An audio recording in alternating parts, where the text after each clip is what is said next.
Buenas noches hermanos, Dios les bendiga y hoy quiero compartir una reflexión con ustedes y para eso le pido que me acompañe en la Biblia, el libro de Mateo, capítulo 5, versículos del 13 al 16 y así dice la palabra de Dios.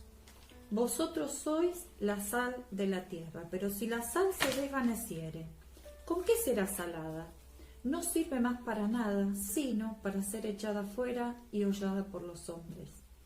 Vosotros sois la luz del mundo. Una ciudad asentada sobre un monte no se puede esconder. Ni se enciende una luz y se pone debajo de un almud, sino sobre el candelero y alumbra a todos los que están en casa. Así alumbre vuestra luz delante de los hombres, para que vean vuestras buenas obras y glorifiquen a vuestro Padre que está en los cielos. Estudiando este pasaje, recordaba el lema de este año que tenemos en la iglesia, que es llamados a influenciar. Y pensando en el significado de esta palabra influenciar, que es la habilidad de persuadir a alguien de lo que forma de pensar o lo que hace, o para que se produzca un cambio en esa persona, me preguntaba ¿qué tipo de influencia somos? ¿Qué huellas estamos dejando en la vida? ¿Por qué Jesús dijo que somos sal y luz de este mundo? ¿Por qué Jesús usó estas dos metáforas? Si vemos el contexto, Jesús menciona estas metáforas después de haber enseñado las bienaventuranzas a sus discípulos y a un grupo de seguidores. Pero específicamente en este pasaje de Mateo, estas enseñanzas estaban dirigidas principalmente a sus discípulos, quienes prontamente tendrían esta gran misión de ir por todo el mundo y predicar el Evangelio, y dando a entender que su predicación tendría una influencia en sus oyentes. Y estas enseñanzas también están dirigidas hoy en día a nosotros, su iglesia. Notemos que Jesús no hizo un llamado a retirarnos de la vía pública para refugiarnos en nuestros círculos cristianos, seguros, acogedores, sino todo lo contrario. Somos llamados a marcar una diferencia, a hacer influencia en un mundo sumergido en la oscuridad, lleno de violencia, de maldad, de crueldad, de corrupción. Y en medio de este mundo, Jesús dice que debemos ser sal y luz, a persuadir a las personas para que cambien. Al estudiar este pasaje, quiero destacar mediante estas dos metáforas dos importantes y notables influencias. La primera figura e ilustración que Jesús usa para dar esta enseñanza es la sal. Jesús era un gran maestro porque siempre que él quería impartir una enseñanza a sus seguidores, lo hacía de una manera sencilla y muchas veces usaba figuras con las que ellos estaban familiarizados. Y tal es el caso de la sal, ya que en la antigüedad era considerada un mineral muy importante y con muchos usos. Y vamos a ver algunos de ellos. La sal cumple una función preservadora, es decir, que previene o detiene la descomposición. En aquel tiempo no existían heladeras ni congeladores. Entonces conservaban los alimentos, mayormente las carnes, los pescados, con la sal. Esto también lo aprendí en una experiencia misionera en el norte con los huichí, que tampoco tenían heladera, que hace muchos años tuve, y un misionero me enseñó esto de conservar los alimentos con la sal. Otra de las funciones es la de dar sabor a las comidas o a los alimentos. Si la sal no toma contacto con los alimentos, no cumple con su función de sazonar. Es decir, que para ser eficaz debe tomar contacto con los alimentos. También se usaba para pagar salarios. Con frecuencia a los soldados romanos se les pagaba con sal. De allí deriva la palabra salario, del latín salarium. En la antigua Grecia se lo llamaba divina, ya que los romanos sostenían que además del sol, nada era más valioso que la sal. Y también podemos ver en la Biblia que en Levítico 2, versículos 13, Dios mandó a que todas las ofrendas sacrificiales en Israel debían ofrecerse con sal, como símbolo de pureza porque representaba ausencia de corrupción. Además, la usaban medicinalmente por sus propiedades antisépticas y antiinflamatorias, como hoy en día, que cuando tenemos alguna lesión muchas veces suelen indicarnos que pongamos la parte lesionada en agua y sal. Es decir, que para ellos la sal era sumamente importante y estaban muy familiarizados con ella. Entonces, la primera influencia que quiero destacar a través de este pasaje es la influencia preservadora. Y leemos en el versículo 13, dice, vosotros sois. Cuando dice vosotros, hace referencia a nosotros, la iglesia. Vosotros sois la sal de la tierra. Y vemos como primer punto importante de este versículo que podemos destacar la gran responsabilidad que Jesús nos delega. Jesús nos ve como agentes preservadores. Así como la sal en contacto con los alimentos los transforma, cambia su sabor, Él delegó en nosotros esa responsabilidad de transformar el entorno en el que nos encontramos. Para ser eficaces debemos estar involucrados en nuestro territorio, debemos involucrarnos en él, en el lugar donde vivimos, en el lugar de trabajo, en el lugar de estudio. Somos los responsables en la preservación de quienes nos rodean. Fuimos llamados, al igual que los discípulos, para sazonar la tierra con el conocimiento de Dios, de su palabra. Jesús dijo, ustedes son la sal de la tierra, es decir, una influencia conservadora en otros que evita la putrefacción espiritual y el deterioro moral. Y el versículo continúa diciendo, pero si la sal se desvaneciere, ¿con qué será salada? Y notamos en este pero una advertencia. ¿Cuál es? Y esto es lo segundo que quiero destacar de este versículo. Jesús pasó a darles una advertencia. Dice, si la sal se desvaneciere. En otro pasaje de este mismo libro, el capítulo 9, versículo 50, dice, si la sal se hiciere insípida. Es decir, que existe la posibilidad de ser insípidos para Dios. Es decir, si la sal perdiere su sabor, su gusto, su función de sazonar, corre el riesgo de dejar de ser sabrosa. O sea que a pesar de todas sus cualidades, esta puede sufrir una descomposición. Si la sal pierde su prioridad básica, que es la de sazonar, la de preservar, perdería su salinidad y dejaría de servir. Y hay creyentes que con el tiempo se desvanecen, porque sus vidas ya no son impacto o porque su manera de concebir el Evangelio los dejó sin ninguna influencia para otros. Si como iglesia, que tenemos la gran responsabilidad de proclamar a Dios, ya no tenemos esos componentes de dar sabor al mundo, con nuestro testimonio, con nuestro servicio a Dios, entonces dejaríamos de cumplir con la misión por la que fuimos llamados, con aquella responsabilidad delegada por Jesús. Mantener nuestra salinidad es lo que nos hace distintos. Y culmina este versículo diciendo, no sirve más para nada, sino para ser echada afuera y pisoteada por los hombres. Lo que no sirve es desechado. Y este es el tercer punto dentro de esta influencia. En la antigüedad la sal estaba mezclada con sustancias vegetales y terrosas, de tal manera que si perdía su salinidad, aún podía quedar una cantidad considerable de materia terrosa, de modo que perdía toda utilidad. Entonces era desechada. Hoy en día hay factores que pueden quitarle salinidad a la sal. La humedad, un mal almacenamiento, el sol. La sal se pone dura y cuando esto sucede no sirve más para nada, entonces debemos desecharla. Si el mundo no nos ve diferentes, no creerán en el Evangelio, porque verán que no hacemos la diferencia y van a considerar que la iglesia, la religión, la doctrina, la vida cristiana como algo inútil y no vamos a servir absolutamente para nada. Nuestra vida cristiana se tornará tan superficial, tan tibia, que ya los del mundo no nos van a distinguir ni a saber que somos cristianos. Cuando la iglesia ya no discipula, cuando la iglesia deja de predicar, deja de alzar su voz de inconformidad con el pecado del mundo, es porque ha perdido su sabor. Si no nos esforzamos por influenciar al mundo y terminamos amoldándonos a él, a su forma de pensar, de vivir, de ser, volviéndonos religiosos, seríamos insípidos para Dios.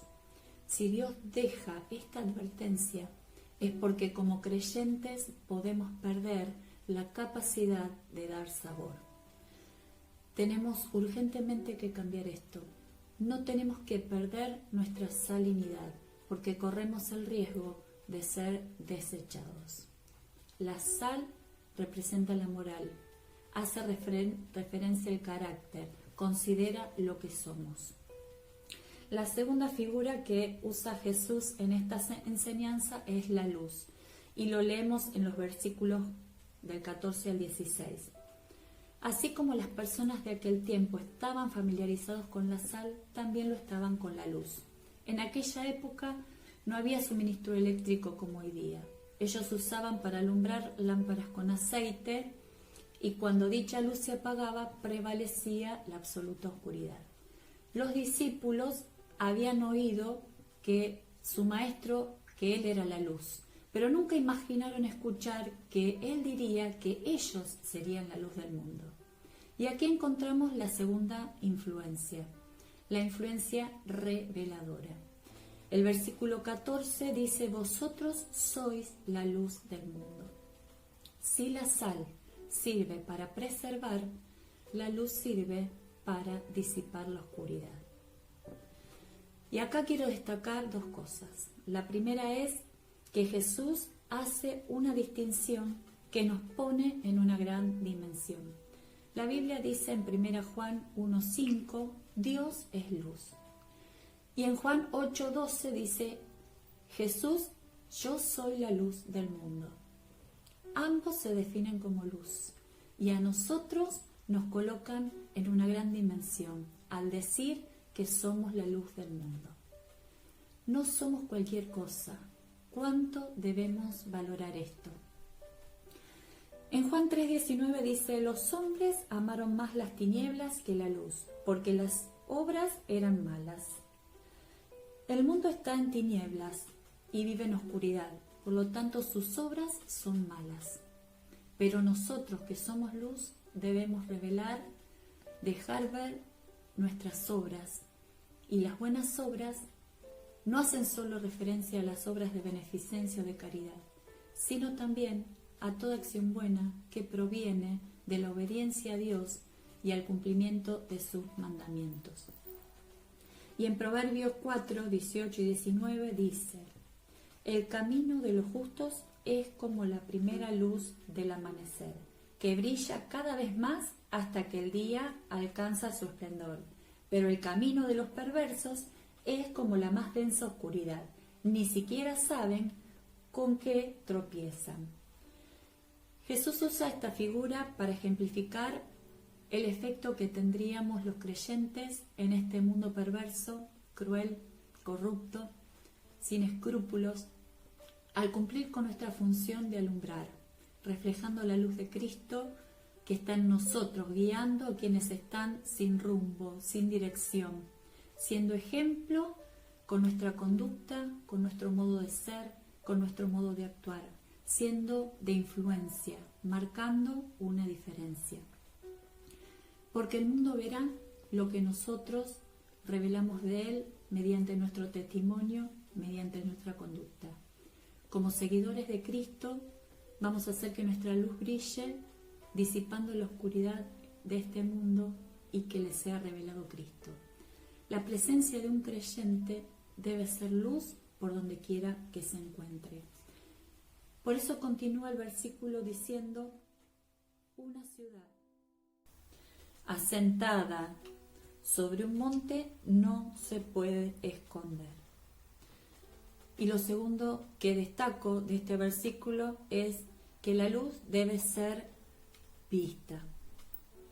En épocas pasadas las casas eran construidas en lo alto, ya que su posición no solo les permitía divisar al enemigo, sino que los que viajaban por la noche dependían de las luces de la ciudad para orientarse.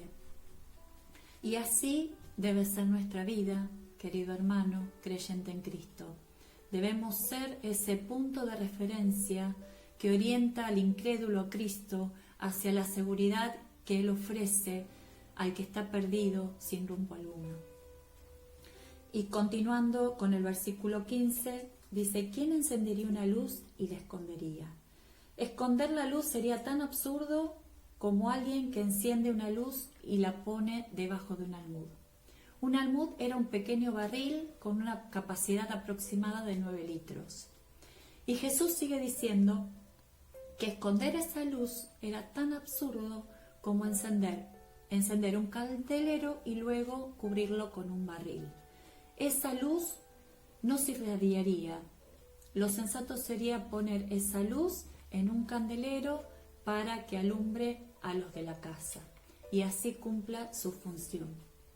Jesús aplica esta ilustración diciendo en el versículo 16: así alumbre vuestra luz delante de los hombres, para que vean vuestras buenas obras y glorifiquen a vuestro Padre que está en los cielos. El Señor encendió su luz en nosotros para que alumbremos, para que nuestras buenas obras, nuestras buenas acciones sean vistas. Y mi pregunta es: ¿lo ven lo que nos rodean? Si no es así, es porque no estamos irradiando ninguna luz y nuestra vida está siendo como una luz debajo del almud.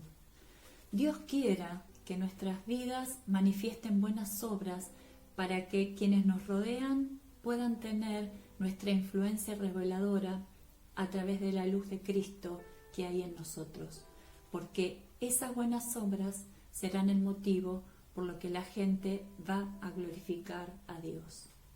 Y en este caso, la luz habla de lo espiritual, hace referencia a nuestra conducta y considera lo que hacemos. Por eso, mi hermano, somos sal y luz en este mundo. Jesús nos insta a hacer influencia, nos insta a ser como sal para influenciar a nuestra comunidad y preservarla de la corrupción del pecado. Y nos insta a desempeñarnos como luz, revelando a Cristo con nuestras acciones, haciendo visible su luz en nosotros para hacer influencias y que otros crean y glorifiquen a Dios. Así como la sal preserva o detiene la descomposición, fuimos diseñados por Dios para preservar e influenciar a nuestra comunidad, a quienes nos rodean, a quienes están en oscuridad, afectándolas positivamente con un gesto, con nuestras actitudes, sazonando sus vidas de la misma manera que la sal lo hace con los alimentos. También como luz y portadores de ella, podamos alumbrar a otros, siendo ejemplos con nuestras conductas, reflejando a Cristo en cada acto, haciéndola visible, disipando la oscuridad, las tinieblas que hay en este mundo. Que nuestras obras buenas sean vistas por otras personas y a través de ellas Dios sea glorificado. Qué hermoso es saber que somos salvos y que tenemos una vida eterna. Pero Dios no solo nos salvó con ese propósito, sino también con el propósito de que mientras estemos en este mundo cumplamos con la responsabilidad delegada por Jesús de ser sal de esta tierra y luz de este mundo. Y yo te invito ahora que vos inclines tu rostro y podamos orar al Señor y podamos realmente reflexionar y recapacitar, mirarnos a la luz de la palabra de Él y realmente podamos asumir esta responsabilidad que Él nos deja de ser sal y luz de esta tierra. Querido Dios, te damos gracias por este tiempo, por haber podido reflexionar con tu palabra, Señor, que pueda ser un espejo para nuestras vidas y realmente podamos considerar, Señor, si estamos siendo sal y luz de esta tierra como tú nos has encomendado, Señor, que realmente podamos reflejar con buenas obras, Señor, tu vida, Señor, tu amor, que no escondamos esta luz que hay en nosotros, Señor, que no nos dejemos influenciar por el mundo, sino que nosotros podamos ser influencia para quienes nos rodean, Señor. Te pedimos que podamos alumbrar aquellas vidas que se pierden, aquellas vidas que están desorientadas, Señor, que están desanimadas, desesperanzadas, Señor, que podamos darle sabor a sus vidas y tú nos ayudes a poder cumplir con esta misión que tú nos das. Señor, te damos gracias por tu palabra, Señor, gracias porque tú nos hablas y nos enseñas cada día a través de ella. En el nombre de Jesús, amén y amén. Dios te bendiga.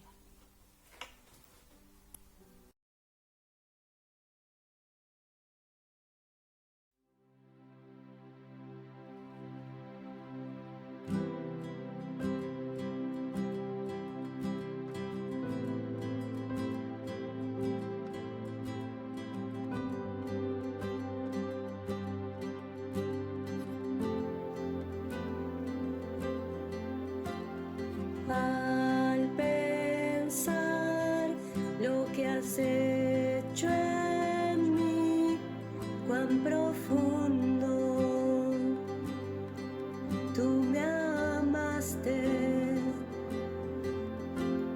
sin dudar me escogiste a mí por mi nombre.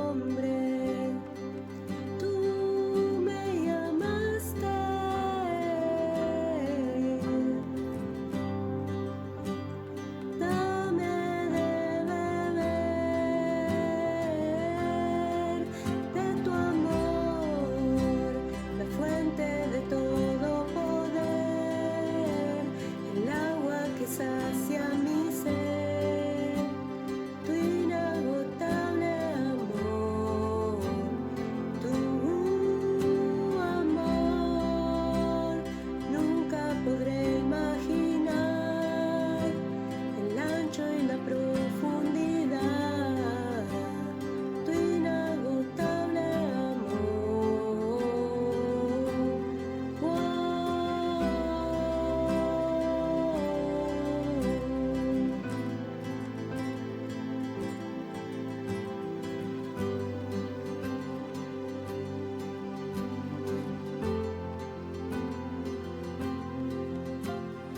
Tu lugar es ahora en mí, al creerte me haces fuerte. Como eres, soy ahora aquí, mis temores desvanecen. Oh, dame de beber de tu amor, la fuente de todo poder, el agua que sacia mi ser, tu